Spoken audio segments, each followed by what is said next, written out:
فعم نحكي عن يمين اللبناني اذا بدك. بالنسبه له اليمين اللبناني ليكي في عندنا بالضيعه ملعب فوتبول. بيروح الشباب والكبار بيلعبوا فيه بياخذوا اولادهم.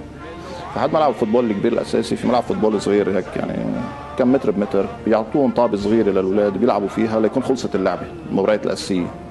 بس تخلص بيفوتوا الاولاد بيشوطوا بالملعب الكبير شوي بياخذون على البيت. فنحن هلا عم نلعب بالملعب الكبير وفي حدنا ملعب صغير. مين عم يلعبوا يلعبوا وقت ما بدهم.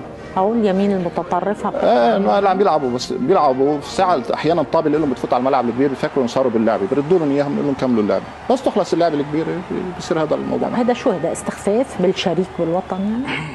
هذا وضع الامور في نصابها واعطاء الامور حجمها. اكيد الرساله هي انه رغم كل الاختلافات السياسيه نحن فينا نجتمع على نفس الملعب وفينا نلعب سوا ويكون عندنا روح رياضيه. يمكن بتاريخ العالم كله بنشوف نواب ووزراء عم يلعبوا مباراه بس يوصلوا رساله، ولا ننسى نحن وياكم الحرب اللبنانيه يلي مرت 35 سنه على هالحرب.